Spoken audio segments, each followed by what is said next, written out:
Bardell and Gregg Evans. Welcome to 1874, the podcast sponsored by NordVPN. We'll hear a little bit more about them later on in the show. I'm your host, Dan Bardell, joined by the Athletics' Gregg Evans to look back on Villa's 2-2 draw at Ipswich at the weekend and also look forward to that big Champions League game at Villa Park against Bayern Munich. First off, apologies, I was ill yesterday, so I haven't been able to do the normal amount of shows, so we are having to condense the two games into one video, but I'm sure people won't mind that. At least we're getting something out there. Gregg, how are you? Yeah, I was ill too, Dan. So I'm nice. Still feeling it a little bit now, but yeah, better than I was yesterday. Feeling human again. What was your what style of illness did you have? Well, I did Wolves versus Liverpool on Saturday, and there was like a sickness or a bug and a virus going around, and quite a few staff were missing from the game, and people that I'd spoken to said that they had been ill in the days previously. And then it was my son's birthday on Sunday, but then on the Monday I was a bit ill myself. Just felt like it was, like that sort of no energy feeling, body all aching. It was like that, but.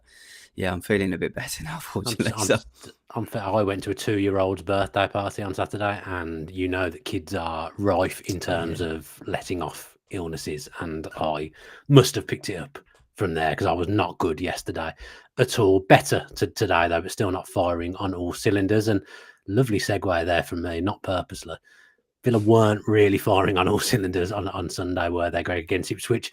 I look back at it now and think probably a good point, possibly deserved to lose the game against Ipswich at Portman Road. So I think we did see some good elements of Villa's game in the first half, but we also just saw some bad elements as well. And there's a few patterns starting to emerge on the negative side, isn't there? Yeah, a bit to dissect there. I think first and foremost for Villa now, a point at a newly promoted team is never really a good point anymore. Okay. I think the expectation levels have just gone up now amongst supporters, but also very much in house as well. You could see how frustrated and edgy and I'm trying to think of a better word to describe Emery, but he just wasn't quite himself. And I think you tend to get sometimes a better version of him in the press conferences after the game, because he's just a bit pissed off in general, to be honest. And he sometimes answers questions a bit better when he's like that. So yeah, you could see he was clearly frustrated at dropping 2 points against a promoted side. I think Ipswich deserved it. Thought they played well. I think they're going to pick up a lot of their points this season at home. Feel like out of the 3 teams that have come up, perhaps they've got the best chance of surviving. And it's still a point, isn't it? At least Villa didn't lose the game. That's the only real benefit, I think. But can't really make a habit of dropping too many points against teams that are going to be placed in the lower regions of the table if Villa are serious about improving on the position they finished last season. So yeah, just in short, 2 very good goals, but 2 equally as bad ones to concede. Yeah, I think that's the patterns that I'm talking about. They're kind of letting in bad goals week in, week out in the Premier League. Now, obviously, still no clean sheet. And I think it was similar at this stage of last season. We weren't really keeping many clean sheets, but by and large, we were winning games and scoring goals. But we are conceding too many goals, and I suppose it is the manner of the goals that we concede as well. Gregg, that first goal, it just wasn't pretty. No, there were a few mistakes, weren't there? Konza giving the ball away, wasn't it? Trying to dribble out or pass out. Kind of lackluster clearance, I would say. Yeah. So, look, individual mistake there. Perhaps Martinez should do better with the goal. Another individual mistake there. Perhaps when you have 2 individual mistakes in a matter of just a few seconds, inevitably that leads to either a chance or a goal. So, yeah, these, fine margins, as we always say. The second goal, not great for Diego Carlos. It feels like he hasn't really recovered, has he, from the sending off against Leipzig in pre-season, which was just a little bit sort of rash and out of character. And in his defence, his head was probably halfway out the door, wasn't it? He would have thought he would be moved on in the window, but wasn't. So has had to kind of find a way to get some rhythm and just hasn't quite got it yet. That he's underperformed. There's no way of dressing that up any other way. He's not quite been the centre half or the right back or wherever position he's played that Villa want and need. I was going to ask you, do you think he's I mean, he's only played 2 games in fairness, so he's only started 2 games. Obviously, a mistake the game previous against Wolves.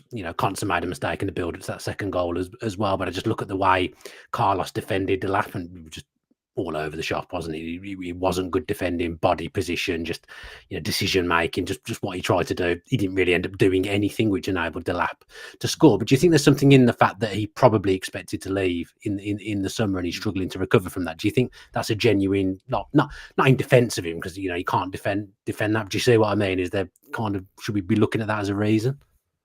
Yeah, we should. It's not a reason to go out and perform badly on a given match day, but I think in the general context of it all, he was heavily linked with the move away, and would have been expecting to move if the right money had been put up, or if Villa had been able to bring in alternative players, and they weren't able to. We know that Villa wanted another right back / centre back, somebody who could come in, and Villa weren't able to get that guy. We've spoken about him previously.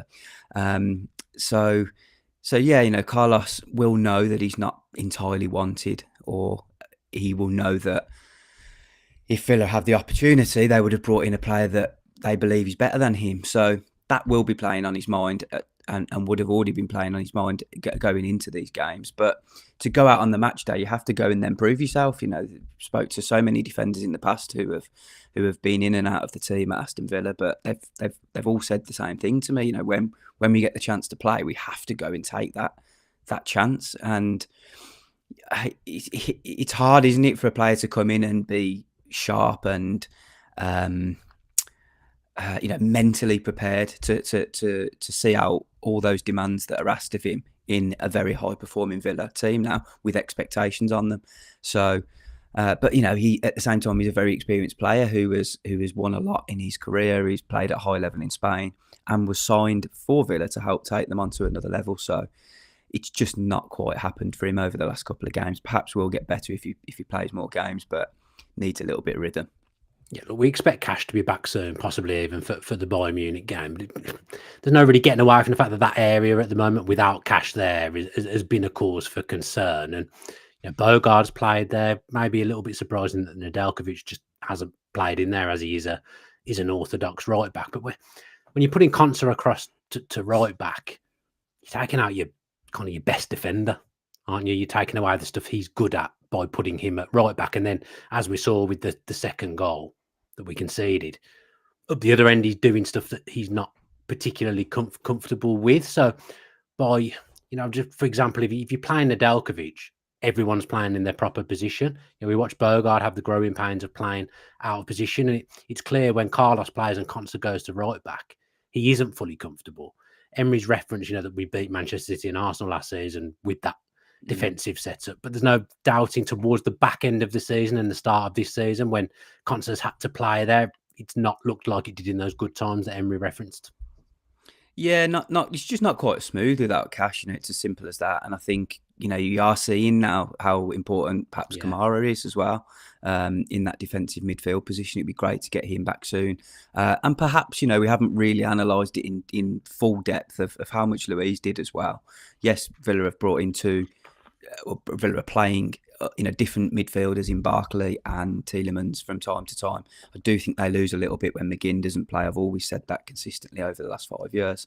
There was just that one period under Gerrard where his form fell off a cliff massively and probably did deserve to be out of the team at that point. He needed to be taken out the firing line or at least moved into a different position.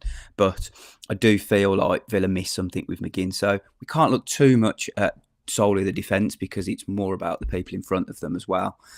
So yeah, just a few areas that they could do with tightening up a little bit if they want to just kick on and keep winning every week. But look, it's still looking pretty good. I think good start to the season. Yeah, very easy or relatively easy set of fixtures, but Villa have navigated them quite well, I think. Yeah, Matty Cash, like I say, he might be back. I haven't seen Emery's press conference yet, so I don't know whether he's back for the Bayern game. I know he's doing everything he can to be fit for that. He wants to play in that game, but he's had a few detractors over the past 6-7 months, maybe. But I think the value of him has been shown with him not being there. I know it's not great to only have one senior right back at the club, but I don't think he gets the credit he deserves when he does play. And we've seen without him, the defence isn't as stable. No, and there's an argument for both fullbacks. Luca Dean, he's a sort of a great survivor in this team as well, and somebody who Emery has praised for his attitude, because there could have been times where he down tools, but he just didn't, and he got on with it, put in decent performances, and showed that is the way that you have to fight back when you lose your place in the team, or when you have other people competing for those positions. So, yeah, without digging Diego Carlos out too much, that's pretty much what he's got to do. When he comes in, he's got to show how good he is, because we know in previous years he has been. And yeah, you can't look too far away from that Man City and Arsenal game, because those games, they were good examples of when it worked well for Villa.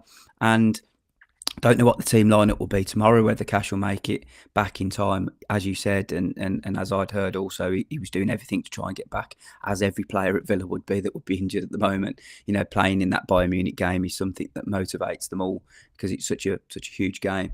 But I do think there's a bit more balance in the team. I feel like Cash mixes the attacking and defensive duties really well. Has clearly learned a lot under Emery, not to get forward too often when told he can't. That there are different game plans from week to week. Sometimes he's not even allowed to cross the halfway line if there are a certain amount of people in front of him, and just various things like that. Other times he's allowed to get a bit further forward. So he just knows that position better than anyone else at the club, because he's the most experienced right back.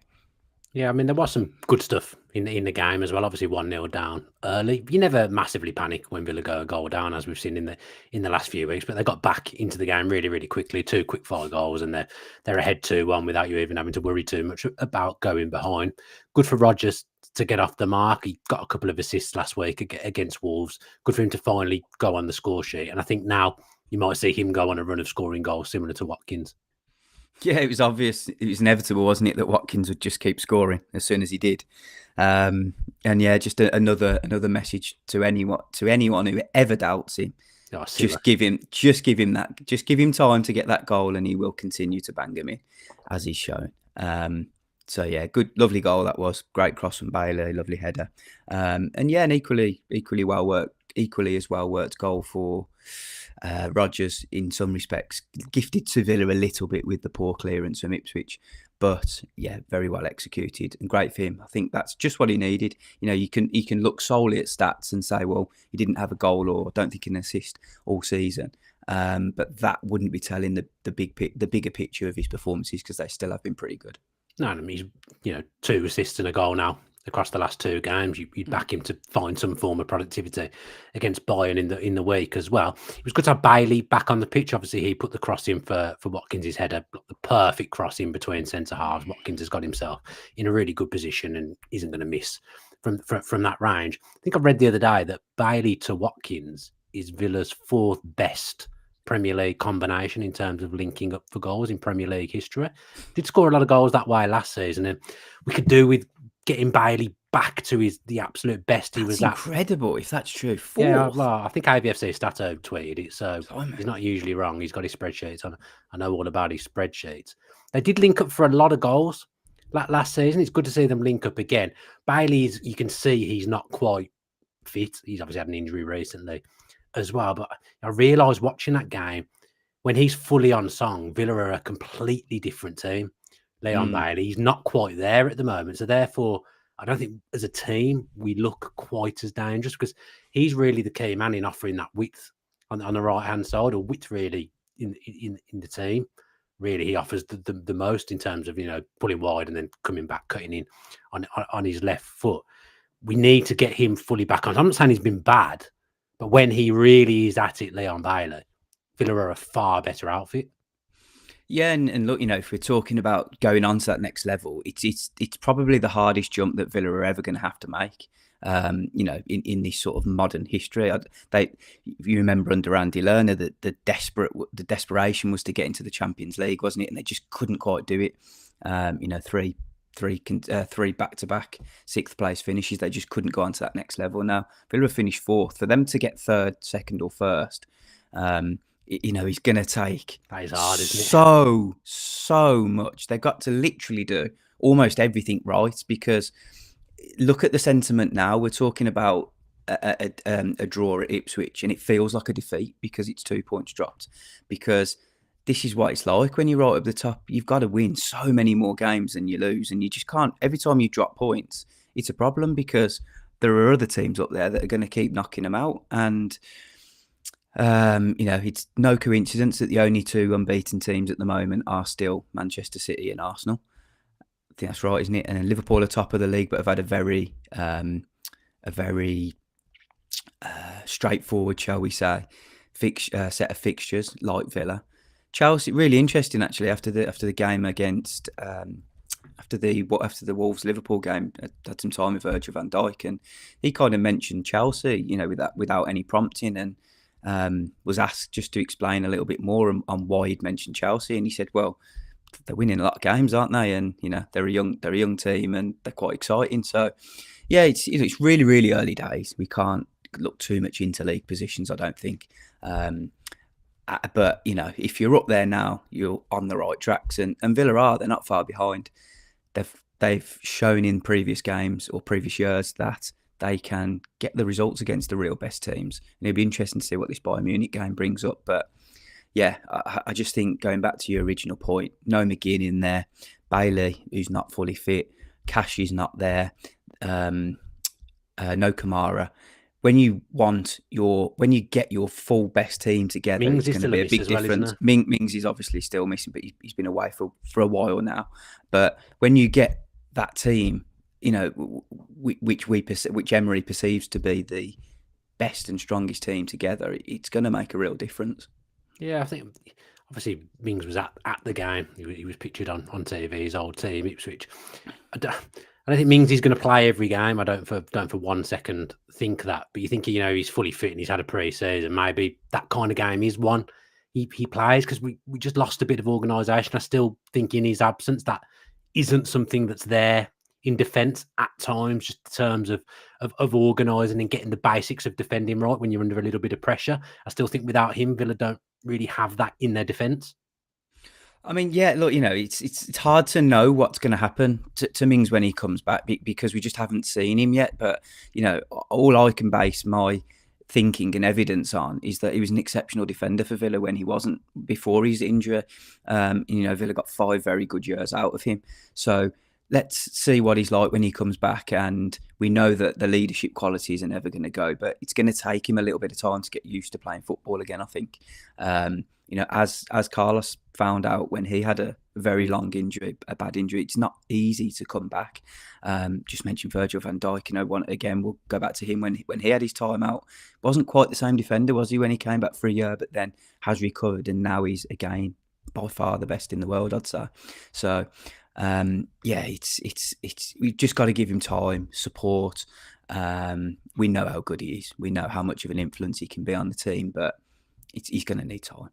I just say I've been accused of name dropping on this show a number of times. Sorry. You sat there and saying, I was just sat chilling, talking to Virgil van Dijk.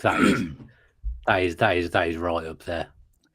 Well, I do cover Liverpool now. Oh, so I know, but it was just so casual. And just talking to the best defender in the world. Yeah, and I mean, so casual. Yeah, just for a bit of context on that, he's the captain of Liverpool, so he stops and talks after every game.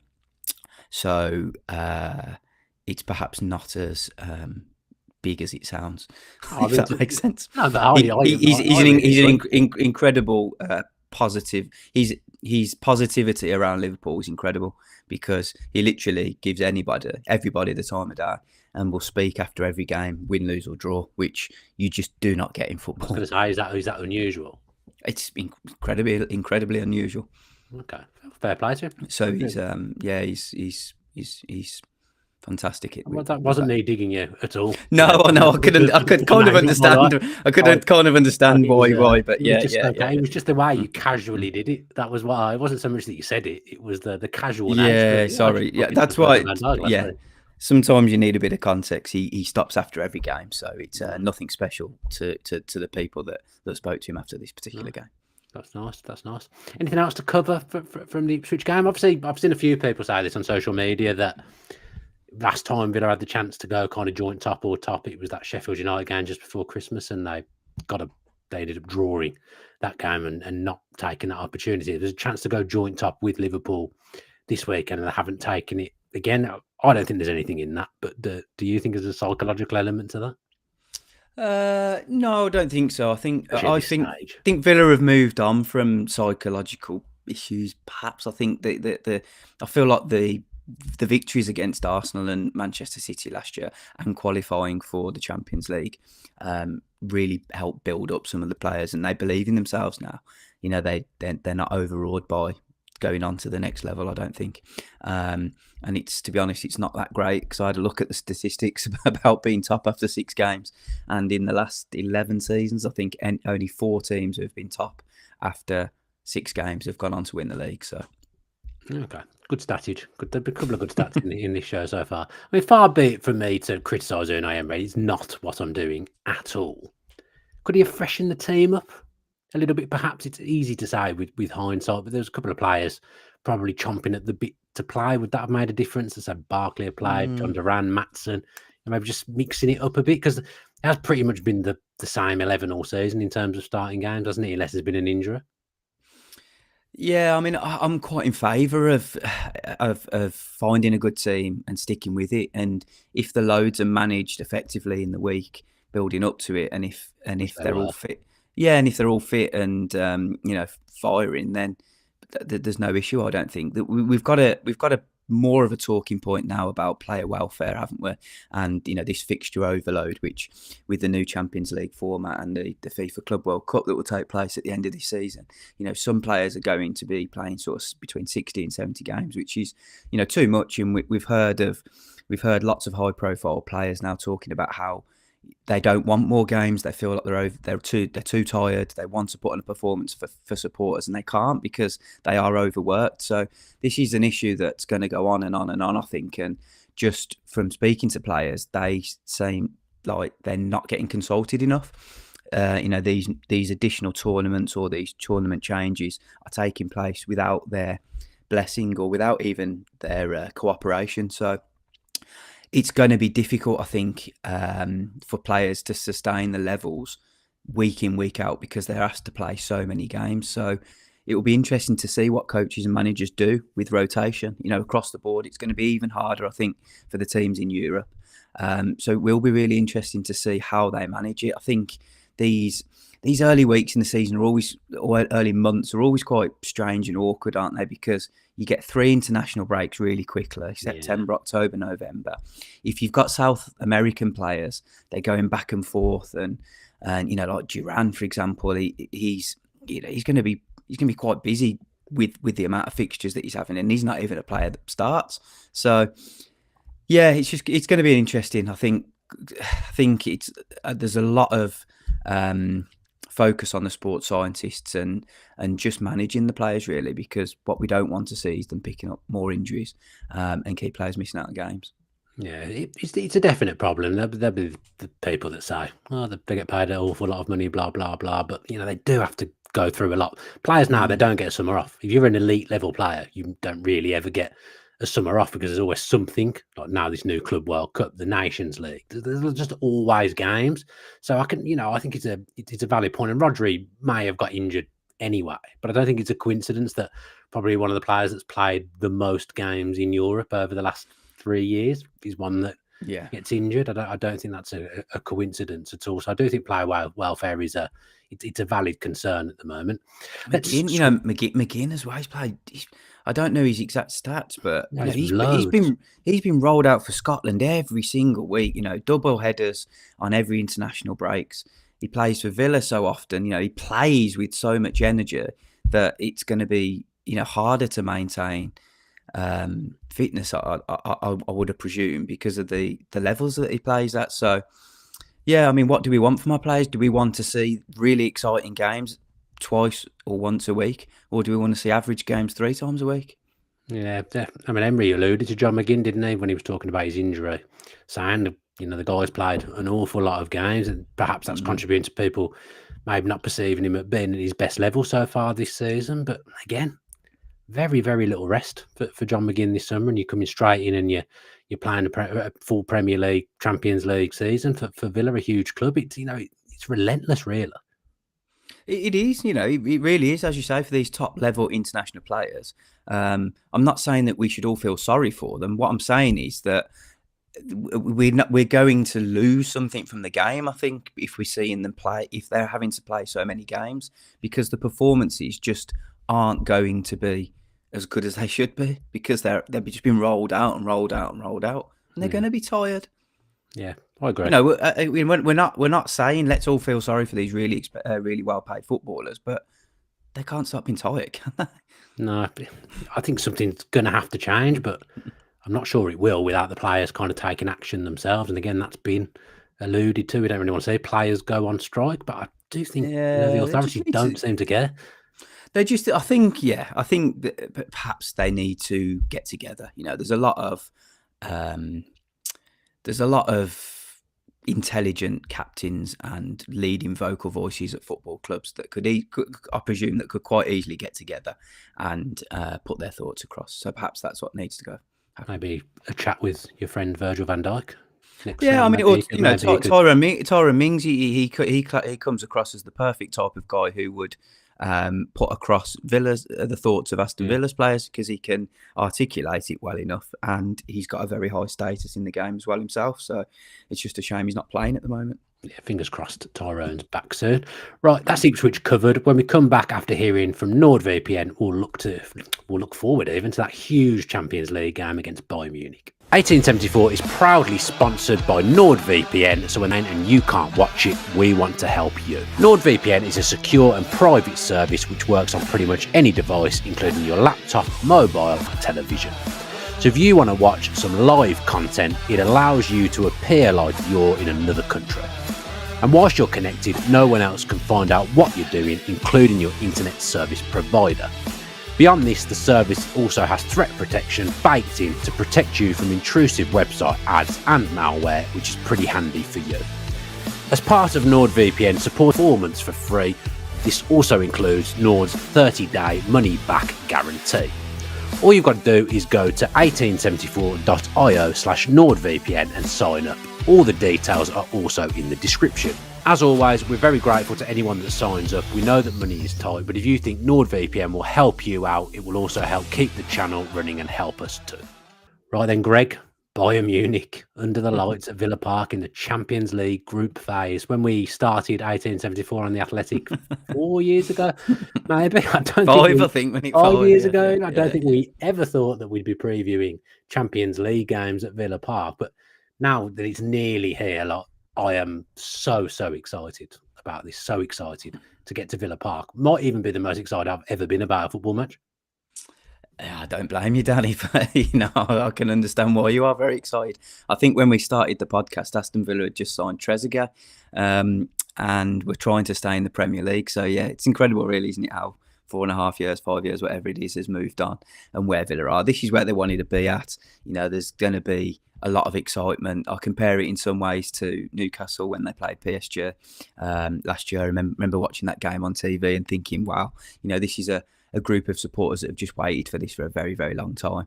And Villa are similar in that respect, aren't they? Everybody's going to be up for it. Yes, people have paid a lot of money to go and watch it. So let's hope that that they get what they want to see from it. But yeah, it's a big night, isn't it? And history will say that Villa have done pretty well in the big games in more recent years. So it'll be really interesting to see how they get on. Yeah, good recent record. I was going to say recent record. Good record against Bayern Munich generally as well. I think the last time we played them, Gregg, we might have won a trophy at the end of it. But it's not. I think it's great that the first Champions League game at Villa Park is Bayern Munich, obviously with the Gary Shaw element to it now, as well. But I think just having the biggest game, that's the biggest game in Villa's schedule in the Champions League group phase, isn't it? I think it's a good thing to have that game first, because the atmosphere will be electric and potentially the crowd can be the 12th man, as cliche as that sounds. Yeah, it's a good. I think the schedule for Villa is pretty good in general. Nice mix of games that they should be able to go and get the results in that will see them progress, but also some very big, exciting games as well, which is pretty much what you want as supporters. You want to see those real big teams come to Villa Park more than go to their ground, and see if you can give them a real good run for the money or even beat them on your own patch. So yeah, it'd be good. It would have been a shame, for example, if that Bayern Munich game was later on, or maybe the 8th game, because it would have lost its edge a little bit. Bayern Munich would have already qualified. They'd have rested players. Villa probably would have already qualified as well. And it just wouldn't have meant as much. So, yeah, I think it's actually perfect how the schedule has come. A really easy game away at Young Boys, who probably shouldn't even be in the Champions League. They were that bad. But to get the results on the board, gets Villa off to a flyer, ticks off the away day problems that Villa had in the Europa Conference League, and now a massive game against Bayern Munich, one of the best teams in the competition, with everything around it as well. It's perfect. Yeah, I mean, Bayern dropped points for the first time at the weekend this season as well, drawing with Leverkusen. They'd won every game in the Bundesliga previously. Obviously, they completely dismantled their opponent in the opening Champions League game, winning 9-2. We shouldn't get away from the fact that you're right to say Villa have beat elite level teams in the last 18 months. They've beaten Arsenal at home, they've beaten Manchester City at home, and that does give me huge confidence that Villa can beat Bayern Munich. But you're coming up against a team in a European tie that just plays Champions League football year in, year out, probably never not been in this format of the Champions League, Bayern Munich. So in a way, although you can kind of take something from those Arsenal and City wins, in another way, you take absolutely nothing from it because it's Champions League football, and this is what Bayern Munich do year in, year out. Yeah, the players are just equipped for it. They know it, don't they? The manager has experienced it as a player, of course, but not as a manager. But he has got the benefit of playing against Villa twice last year, so he might have some inside information that he thinks can work in Bayern's favour. If you remember the home Burnley game, they had quite a good go at Villa as well, didn't they? And you'd think if they played in the same way that Company wanted them to play, but had better players, probably would have beat Villa, because think of the chances that they missed. But anyway, look, without going too deep into it like that, the Bayern Munich players are experienced, very, very high quality. We know the forward line is a real danger. Nabra, Harry Kane, Leroy Sané, perhaps coming off the bench, Kingsley Coman. There's just good, solid defensive midfielders in there. You just feel like they're a very, very well set up team. Elise coming in as well, started quite well. So it's going to be tough. It's going to be tough for Villa, but I hope that they've got enough going the other way that can cause them a bit of a threat, and they don't have to focus too much on defensive play, if that makes sense. I don't want it to be one of those games where they just have to. I don't think they ever will just sit back and try and absorb it all in, because they never really play that way anymore. Okay, they lost quite heavily away at Man City last year, but it was a different type of game, wasn't it?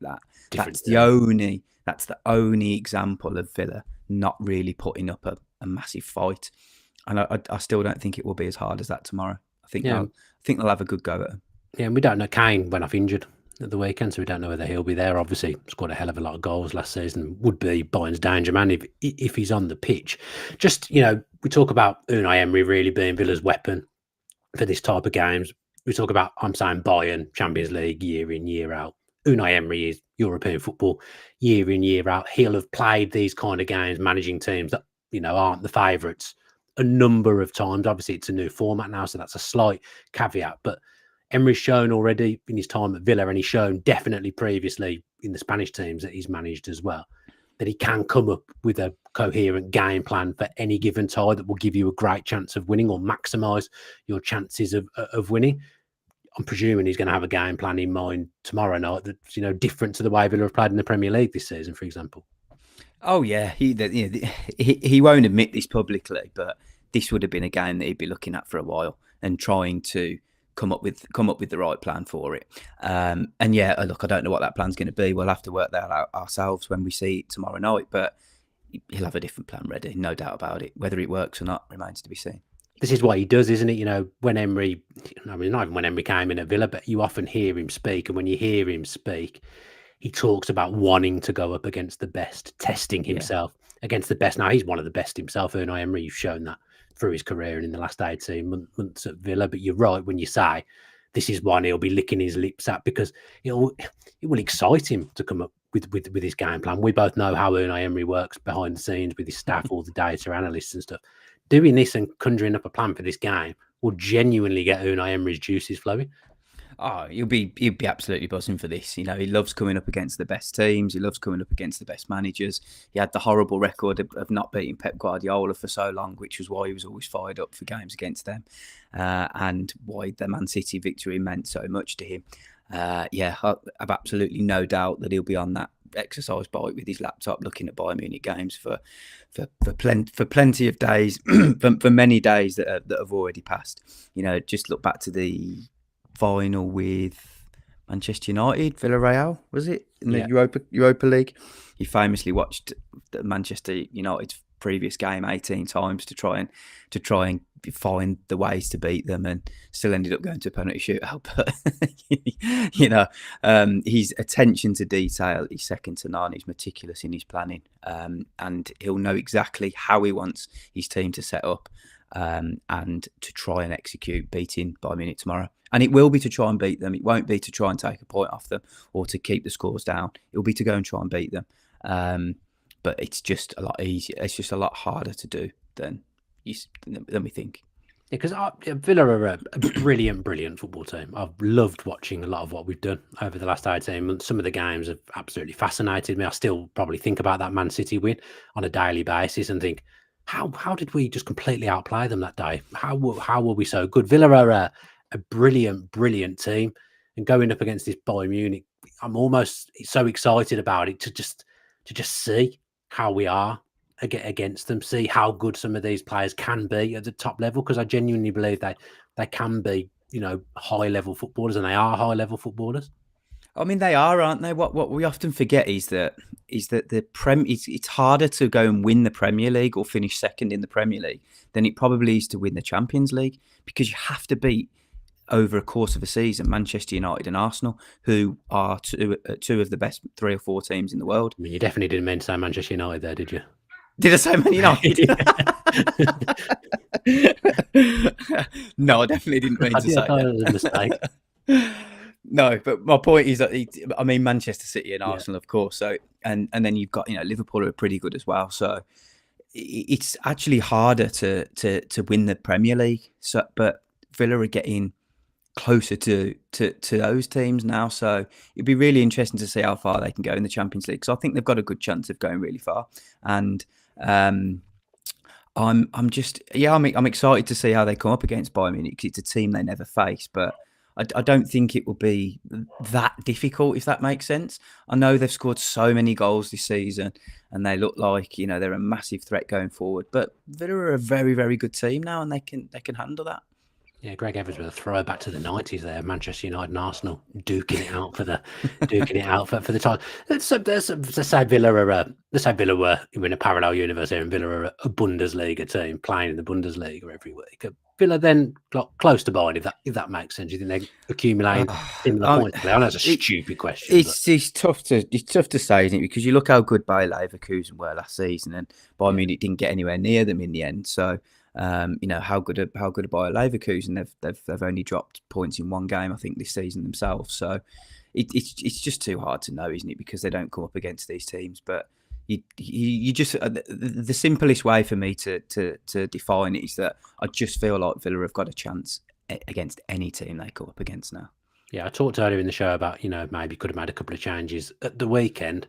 Do you think there'll be changes for this one? I keep kind of banging the drum that they feel that Maatsen might end up being the Champions League left back for Villa as they get through the tournament, if they do progress through the tournament. But against Bayern, you know, I'm not saying it's everything, but he played against them last season.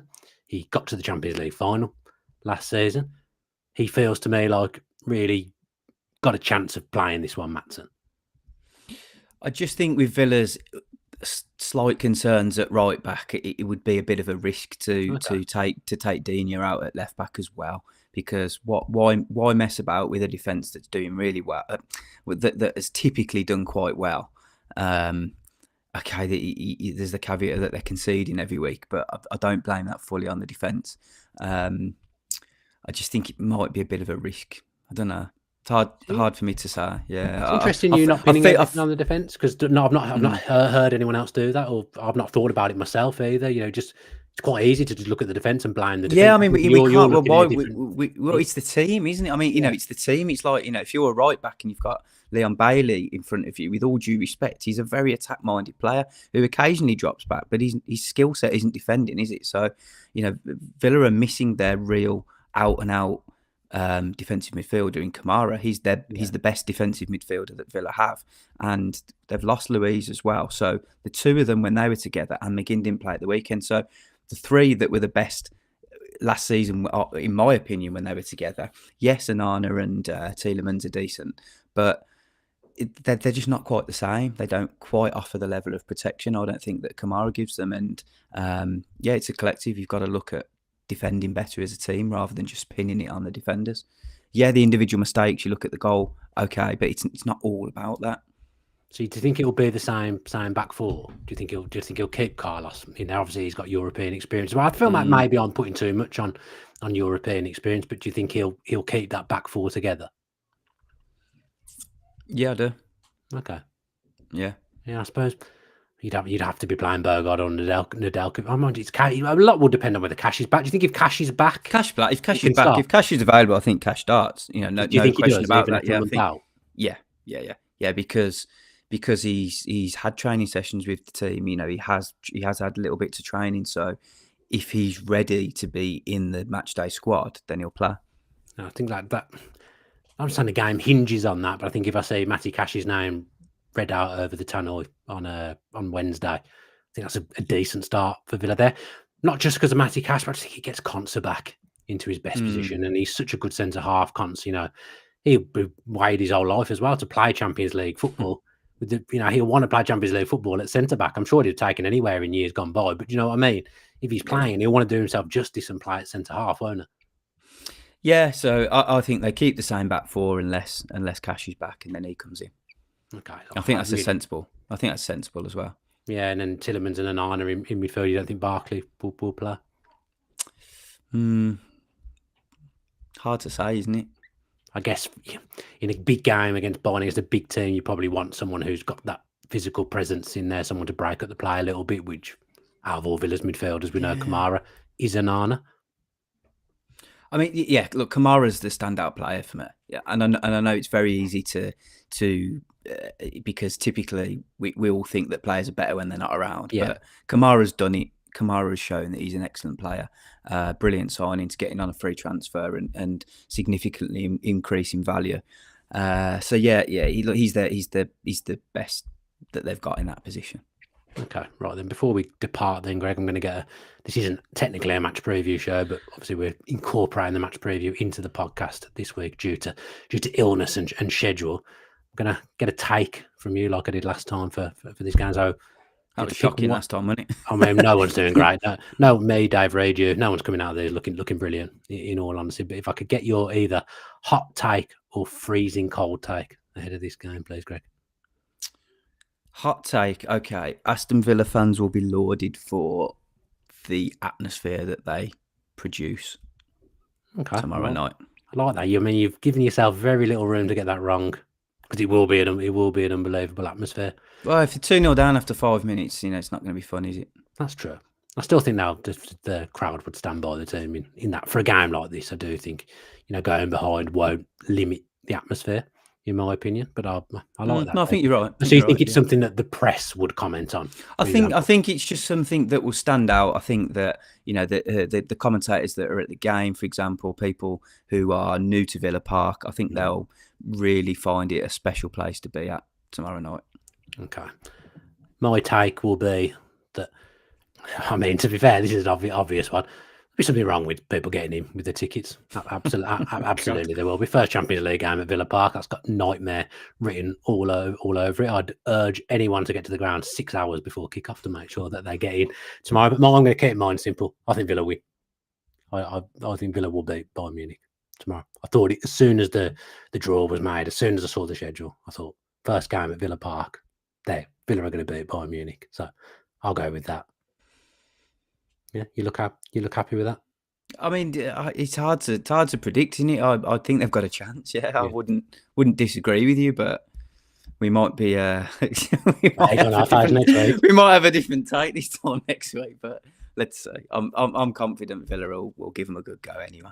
Okay, excellent stuff. Right then, Greg, thank you very much for joining me today, and thank you to NordVPN for their sponsorship as well. Thanks to those that have tuned in, whether it be via video or audio. Do all the good things that I go on about every single week. Hit that like button, leave a comment. If you're listening on iTunes, iTunes is gone. If you're listening on podcasts on Apple, go and leave a review. Hit that 5-star buttons, hit those 5 stars, and please write a review as well. If you could write a review, that really helps us. So yeah, Spotify as well, 5 stars, all that jazz. Be back sometime after the Bayern game with a show. We'll try and fit one in somewhere. Schedules are struggling at the moment, but yeah, we'll try and get that done. And if you are going to Villa Park tomorrow night, just whatever happens, just enjoy it, because this is what we've waited for. Most of us, our whole lives. A lot of you haven't seen European football since, or Champions League elite level football since the 80s. So just go there, make as much noise as possible, and just have a bloody good time, because this is what we've waited for most of us for our whole lives. So just go to Villa Park and have a brilliant time. As I say, we'll be back later on in the week with some more shows, do all the things I asked of earlier, and as always, up the Villa.